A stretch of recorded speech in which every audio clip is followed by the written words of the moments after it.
purification and restoration. Kalasan Temple is located on the side of road of Prambanan, Yogyakarta, so it will be clearly seen when we pass through. The temple has been severely damaged, reconstructed in 1927 to 1929, but since many stone temples cannot be found anymore, then what is seen now is the most that can be done by archaeologists. At the time of the investigation was made by the Archaeological Service before World War II, turns on the inside foot of the temple there is an older wall.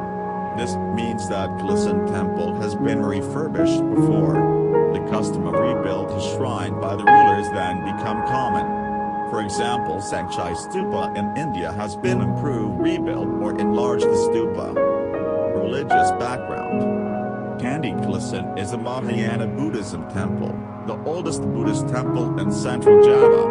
A Sanskrit inscription known as the Kalasan inscription issued in the year 700 Saka, 778 AD have been found not far from the temple.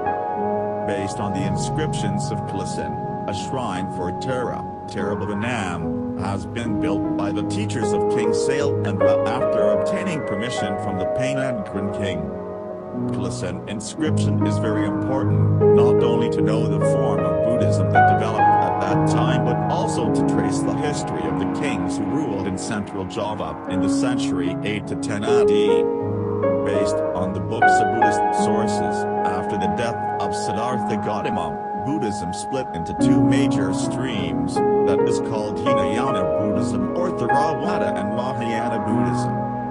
The significant difference is the ultimate goal of life of its adherents. The highest ideal of Hinayana Buddhists is to become an arhat for everyone who has the sense to eliminate avidya, ignorance, and eliminate all worldly desires to avoid rebirth and reach nirvana. As for the highest ideal of Mahayana Buddhists, not becomes arhat for themselves, but to become a bodhisattva, means suspending the attainment of nirvana, who deliberately to postpone his own salvation from the world until all suffering beings across the whole world can be saved.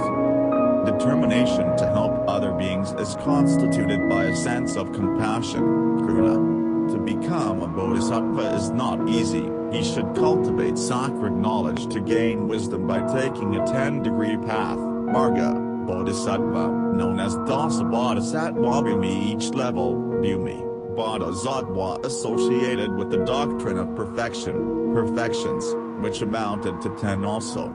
Therefore Mahayana Buddhism is also known as Paramatayana, Sunyata and Skanda. Other teachings in Mahayana Buddhism is the doctrine of sunyata, emptiness, nothingness, and the 5 skandhas. Bhakti teachings. According to Mahayana Buddhism, everything is empty, therefore what they want does not exist, or does not materialize, do not need to be requested and sought after. Not only this world is hollow, even nirvana and dharma are also hollow, and also the ultimate truth of emptiness is empty, known as sunyata. Bhakti teachings. Later Mahayana Buddhism has various influences, among which are the Bhakti teachings. This movement emphasized the love and surrender to a particular god, and this influence led to the belief emergence of the highest Buddha known as the Adi Buddha, or any names given by the Adept Son. From this primordial principle were evolved other gods, Idati the Tathagatas, Dani Buddhas, Bodhisattvas, other gods in world of phenomena. The emergence of the Buddhas, Bodhisattva figures is associated with the Sakyamuni teaching about 5 heaps of skandha. According to the teachings of the man is the blend, Samgata, Nama, Rupa, namely Rupa, physical, Vijnana, consciousness, Vedana, feeling, Samjna, observations, and Samskara, the will. Furthermore, all 5 skandha are identified with the 5 Tathagatas or jhanas with a certain cardinal, root etc., under their control, namely Vairocana, Zenith, Exabia, East, Ratnasambhava, South, Amitabha, West, and Amakasiddha, North. Each of the Tathagata is from its contemplation power and knowledge power, evolved a Bodhisattva and a Manoshi Buddha. Adi Buddha. Another thing we have to deal with the conception of the three kinds or the body of laws, dharmas. The Mahayanists conceive of the Buddha as no historical man, but instead he is the ultimate principle of the cosmic unity. As the highest principle, he has three aspects which are known as the three kayas of the Buddha. These are Dharmakaya, the body of Dharma, Sambhagakaya and Nirmanakaya. Dharmakaya with the nature Sannyana, which is often called the Adi Buddha, also known as Vajradhara, Vajrasattva, Vajrakaya, Bhattara and Sattva group including the Dharmakaya, because they never descended to earth. The Bodhisattvas are the Sambhagakaya group below, among others are the Manashibuddhas are Nirmanakaya. Adi Buddha called Bhattara Buddha in the manuscript of Sanghaye Kamahayani, the manuscript of Pusindakara, is described as having partners shaped of women, not Sakti, because of the Buddhist is not no Sakti, but the embodiment of prajna, wisdom, that is passive, while Adi Buddha itself is the embodiment of karuna, compassion, that are active. Similarly, each character in the Sambhagakaya and Nirmanakaya has prajna called Tara, with the distinguishing characteristics of the iconography and color. The oldest Buddhist temple. Attracting attention is that the oldest temple in Java is built to Tara, meaning Tara is considered as the supreme goddess. Only the statue has been lost unfortunately, so the identification of Tara is difficult. In the inscriptions of Kalasan, the goddess is called Tirotara, a character that is rarely found in India, except in Bengal, while very well known outside India, including in Tibet, Nepal, and China. Tara worship in general aims to ask safety in the journey at sea, but as the supreme goddess worship to Arya Tara have a broader purpose. In the inscription of Kalasan, Arya Tara is associated with the teachings of Dharma, and help people cross the samsara sea to achieve true knowledge. Historical background. Inscription of Kalasan is very important to reconstruct the cultural history of the classical age, the period of central Java. Mentioned in the inscription on the establishment of a sacred building, Bhavana, to Arya Tara, Tarabhavanam, and a monastery for teachers of Sailendra king.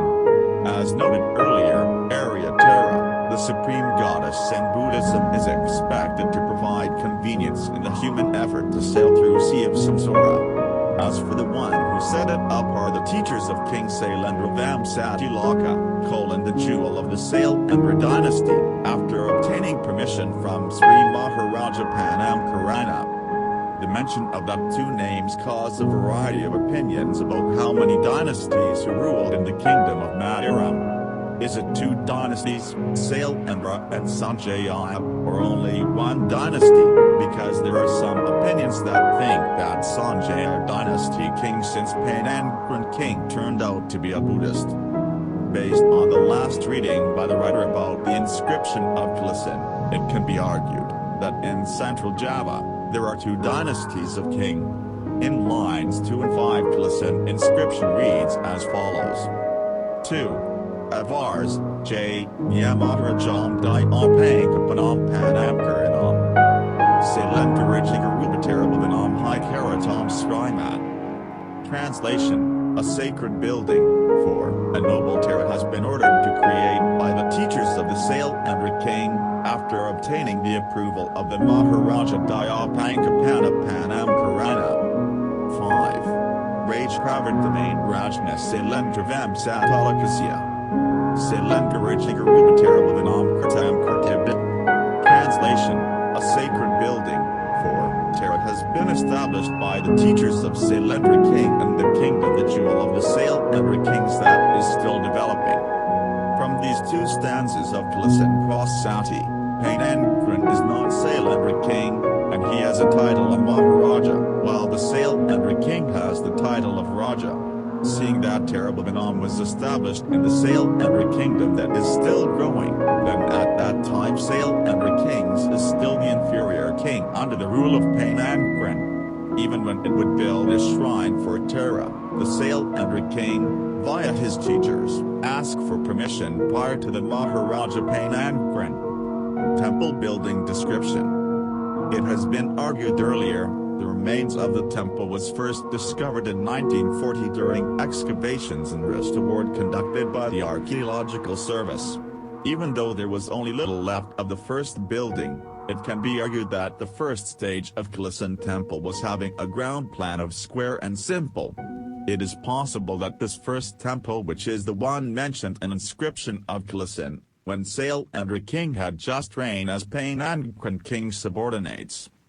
The second temple, which is now, can be seen its development, because the ground plan is not square anymore, but composed of a square with rectangles projecting from all sides, in the manner of a Greek cross. As usual, temples of Central Java period, Old Classical style, around 8th to 10th century had, the temple vertically consists of body, foot, roof. To strengthen the land where the temple stood, there is usually a foundation in the ground or in the soil. Foundation at the surface of the ground at the temple Kalasan, measuring approximately 1 meter high, become the basement, pedestal of the temple. The basement is wider than the foot of the temple, thus forming a walkway to walk around the temple. Pradaksina. The wall of the basement is also decorated by central Javanese profile, consisting of a bell-shaped ogavo, a vertical part, another ogavo and a cornice. This basement is usually looked as the foot of the temple. The foot of the temple is actually stands on the basement, with stairs up to the temple to the east. Unfortunately, the stair is damaged in just a stone pile. Similarly, a variety of molding that decorate the walls of the temple has been broken, but the J. Burnett Kempers, 1959, can try to reconstruct the frames of the foot of the temple, which is shaped flat seam, magma ogavo and semicircular portion, humuda. Two of the projections of the body of the temple have collapsed almost entirely. Only that at the south is for the greater part still intact. The temple still can be seen its shape on the south and southeast. The viewer doors and niches decorated kala head without lower jaw, which is connected with 2 pairs of makara. Not many temple walls ornaments, but very nice and has high artistic value.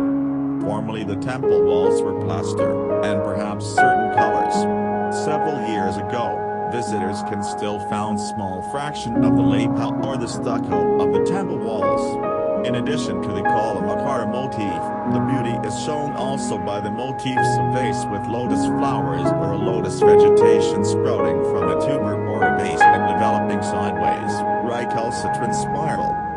Inside the body of this temple there is a room of the temple, garbhagriha, that can be entered from the east door. A hallway, entrala, connects the door to the central room. On the west wall there is a stage of presentation with the remnants of an empty throne. The statue, Tara, has disappeared. The roof of the temple is actually very unique. The upper part of the roof is made of octagonal prisms and was surmounted by a large dagap. Smaller dagaps enliven the projecting parts of the roof. The projections of the body of the temple have tops of their own leaning against the main structure. The corners between those projections are crowned by cubic structures which supports the on octagonal basis. Inside the niches of the roof originally contained images of the Tathagatas, Dhyani Buddhas. Only a few of them are still in situ. The octagonal prisms of the central section of the roof is adorned with figures in relief between niches with more Buddha images.